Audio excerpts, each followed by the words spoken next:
Hi, friends. It's a cooler morning today. It's a good day to have a cup of tea. I'm going to be doing something a little bit different than usual. Today, I am collaborating with my good friend Summer. She is an avid gardener, and I've learned a lot of things from her over the last few years. And one of the things that I have always wanted to learn from her is how to make dandelion tea. That's what I'm drinking right now. She has every year posted photos of her making dandelion tea on Facebook, and every year I'm like, I want to learn how to do that. Like, what does she do? It's super easy. So what we're doing today is she's going to be showing us how she makes her dandelion tea. And we're going to be talking about some other edibles that you can find, weeds in your around your property that you can probably eat or make tea out of. Ideally, it would have been nice to be at her house, but during the pandemic, we've decided that instead we're going to be doing a Zoom chat. So you're going to be joining us for that Zoom chat today. So stay tuned. Hi, Summer. Hi. So today we're going to be talking about different edible herbs and dandelion tea. And I have my dandelion tea. And as you said to do, I add a little bit of mint and honey. It mostly tastes like mint to me because I added the mint, but it's actually pretty good. So No, that's fine. That way you still get the health benefits, but not the dandelion can sometimes be bitter. So I have my green smoothie this morning, which has got dandelion flowers and leaves and kale and nettle in it. nice. And we Nice. always add frozen grapes, and it adds a really good amount of sweetness. So it's all naturally sweet, and it doesn't have any of the, bitter flavors that some of those dark greens can give you. First of all, I want to ask, like, how did you learn about like edible herbs and dandelion tea and stuff? Actually, it started when one of my favorite seed catalogs is Baker Creek heirloom seeds. And Mhm. the first year I go online and I go to all the seed companies and I put my information in so they'll all send me their catalogs because in Mhm. December and January, it's kind of boring. And so I like to just flip through catalogs and dream. Yes. And the Baker Creek catalog is selling dandelion seeds. And I was Oh like, my. what? Who buys dandelion seeds? And they have like pink ones and all these fancy things. Oh But wow. it was in the herb section of the catalog. So I thought, that's weird. So I started looking into dandelions, and it kind of just led me down this rabbit trail of all these weeds that grow around us that we can eat. And so that's kind of how I started dabbling in Okay. weed eating. Weed eating. Yeah. I love that. That's awesome.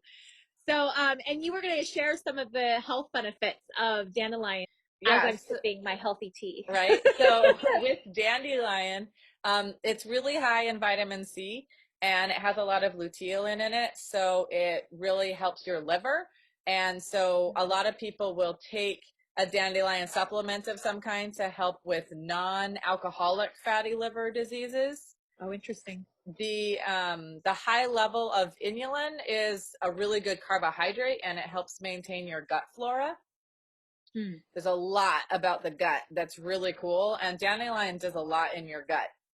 It helps maintain proper flow of bile. It helps regulate blood sugar, so you won't get your spikes and your plunges as often because it Okay. really helps with that blood. It's got the iron and vitamins and minerals that help the formation of red blood cells. Hmm. The dandelion milk is when you like pull the dandelion and there's like that milky Yeah, stuff that's that comes yeah. out of the Mhm. stem or the leaf. That stuff is pretty cool. It's germicidal, insecticidal, and fungicidal. And so a lot of it can be used topical to work with um, itches, ringworm, eczema. It helps speed the heal of bruises. The Wow. those pieces also helps regulate the secretion of hormones in that milk, so it reduces acne and inflammation. The vitamin C will speed up healing. So if you have like an acne that breaks out and it scabs and you put that on, it reduces the scar visibility because it speeds up the healing. Wow. So that's So really just like cool. So like just cut a dandelion, get that little milk, and you can just rub it right on the affected spot. Interesting. Yeah, it's pretty cool. Dandelion is a stimulant, a diuretic, and a detoxifier. So, because of the diuretic nature, it promotes healthier urination and will flush toxins from your system. And some people will say it helps with weight loss, but I think like everything in the natural world, like it might help with weight loss, but it's not like suddenly I drink a ton of dandelion tea and I lose 20 pounds. This is the cure. Wouldn't it be nice Exactly. to be that easy? Everyone wants that secret ingredient. I know. It's the vitamin C and luteolin also reduces free radicals in the body, and so there's some research that has linked the use of dandelions with cancer risk rates reducing. So that's kind of cool. It has a lot of fiber, so it reduces your cholesterol. It's high in potassium, so it lowers your blood sugar. And it does that by replacing the sodium in your blood. So that's really a cool thing. And then the last thing I've read about dandelions is that they're really good for prenatal care. So they're high in vitamin A, calcium, and iron. They can relieve edema. So less swelling. It helps nourish your liver. And also studies have shown that dandelion can reduce the likelihood of night blindness during the third trimester. Oh, wow. It's kind of fascinating. What part of the dandelion is edible? All of it. You can eat all of the dandelion. You can eat the seeds, which are disgusting, so I don't recommend that. You can eat the flowers, the blossom. I really like to make tea with the blossoms, but I've seen other recipes for like blossom bread and blossom cake and different things like that I've thought about playing around with. If you want the blossom to be less bitter, you can peel sort of the green little pieces off the base of the flower head. You can eat the stems, you can eat the leaves, you can saute them. They cook up really well, kind of like spinach. I put them in my smoothies, and then I freeze them too, so I have them when dandelions aren't really prolific at other times of the year. And the roots you can eat. The most common way people eat roots is roasting it and using it as a dandelion root tea, which a lot of people use as a coffee substitute. It doesn't have any caffeine in it, and it also doesn't have any of the acidity that is sometimes in caffeine in coffee. So we're going to be having some videos of this that Summer took so that you can watch along. If you're harvesting dandelion, make sure that you know sort of where they're growing and who owns that property.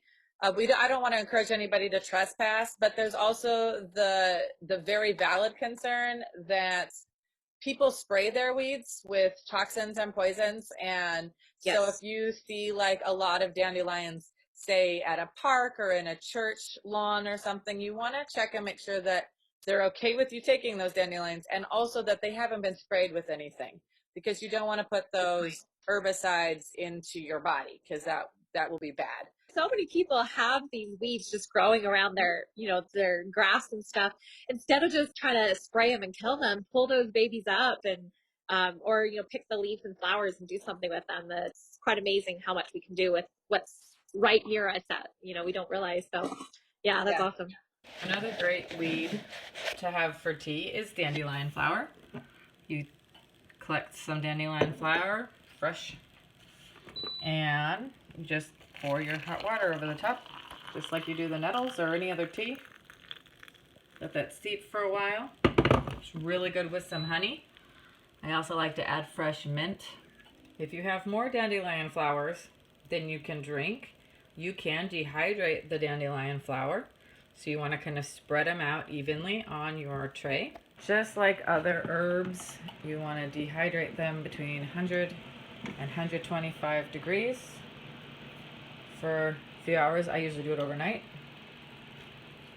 If you don't have a dehydrator, you can put it on your lowest oven setting, and that will do just fine for a few hours. Or you could also lay your herbs out in the sun for a couple hours, and that'll do it too. Now with dandelions, all part of a dandelion plant is edible. I've already showed you how to do flower blossom tea. You can clean and save all those greens. I use them in fruit smoothies all the time. They have a lot of good vitamins and minerals. They make a great spinach substitute. They saute really well. So I always hang on to the leaves, keep them in a bag refrigerated.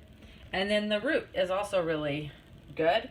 I've already dehydrated this batch, but take some dandelion root, clean it real good, get all the dirt off, chop it up into smaller pieces, and then I bake it at 400 degrees for about half hour, and you get these dry pieces.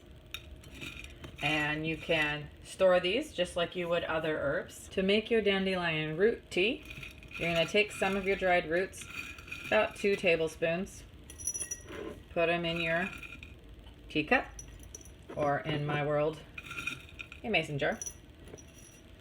Stick those in. Add your boiling water. Now the dandelion root takes a little bit longer to steep. So I add my hot water, and then I have one of these fancy little silicone lid things that I put over the top of my cup. It keeps the heat in longer, so it gives your dandelion root more time. Some people will boil the dandelion root for 15 or 20 minutes, and it's going to make a nice rich tea. It's actually very similar to coffee, but it doesn't have that acidic flavor. So go ahead and tell me about stinging nettle. That's the other one that you talk a lot about.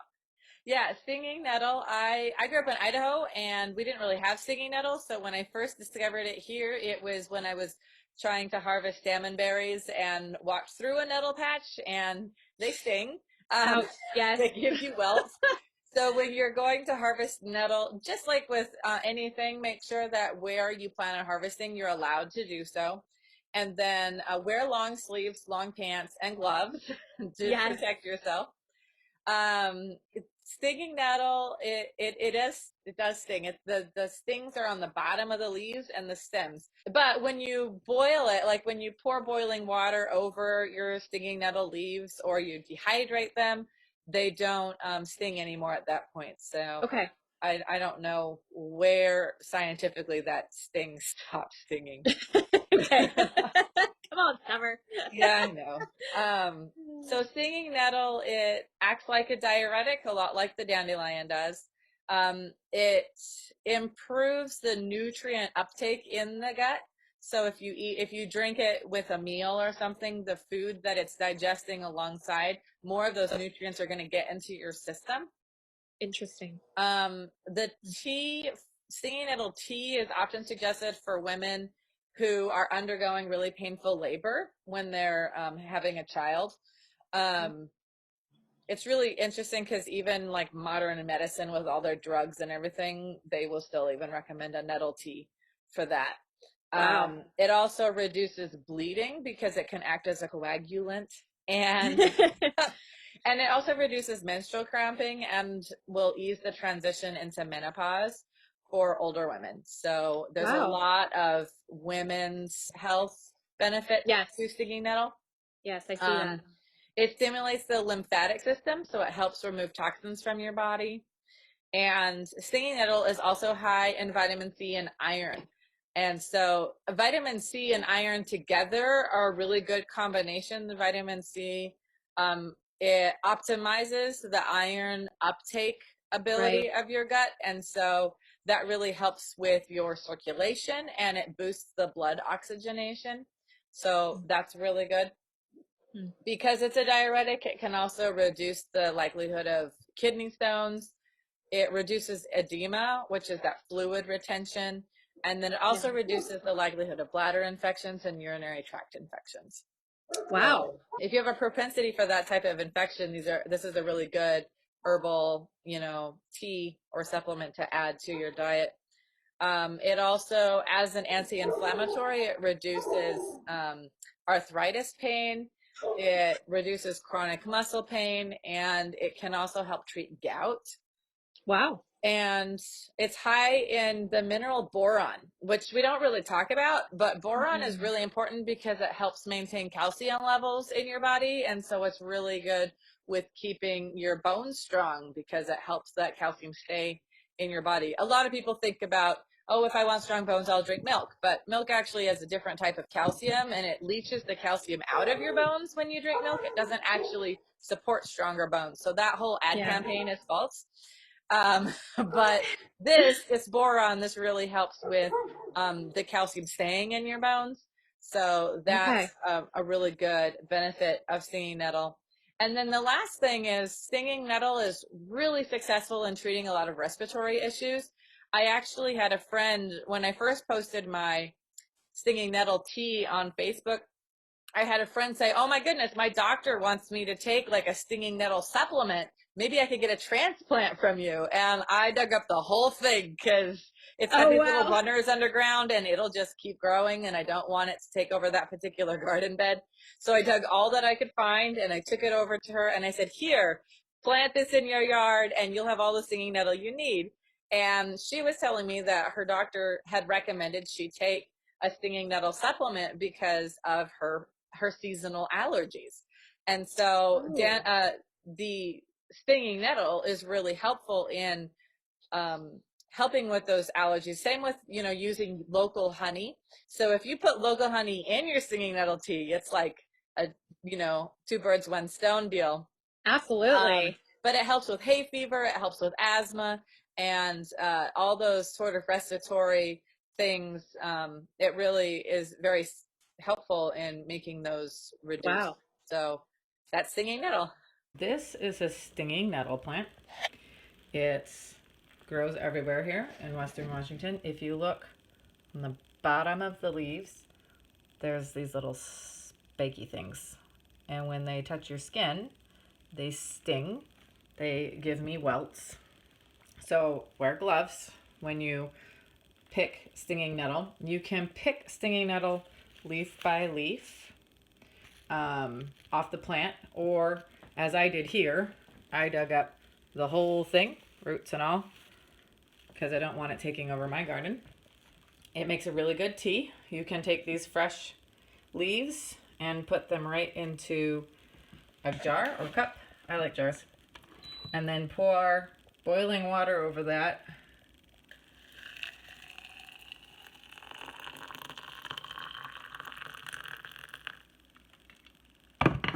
And you let that steep for a while. Add some honey. That's honey from my brother's farm in Idaho. And you've got some nice fresh nettle tea. Another thing you can do with nettle is you can dehydrate it. You can lay them all out on your drying rack tray. Make sure to use clean gloves. You don't want to add dirt to your tea. My grandmother used to always give me a new pair of clean gardening gloves every year for Christmas. All right, you're going to take your nettle leaves, put them right into your dehydrator. You want to dry herbs between 100 and 125-ish degrees. So you can do it in your oven if you don't have a dehydrator, but just stick those in, close it off, and morning it'll be ready. I have a little tea strainer thing, put it over my cup, and I take my nettle tea or my dandelion blossom tea, whichever one I want, and I'm just gonna pour it right in, and that tea strainer is gonna catch all those flowers, and then you have a nice cup of fresh dandelion blossom tea. And so there you have 3 teas you can make from weeds: stinging nettles and dandelion blossom and dandelion root. Happy harvesting! So I hope those videos were helpful. Thank you, Summer, so much for all of the knowledge. And do you have a closing thought you wanted to say? Eat your weeds. Eat your weeds. Yeah, make sure you know what weeds you're eating, because you can't eat all of them, but Yes. a But lot here of are them two. are beneficial. Here are 2 safe ones that you can eat, and now you know how to eat them. Cheers. Bye. Bye.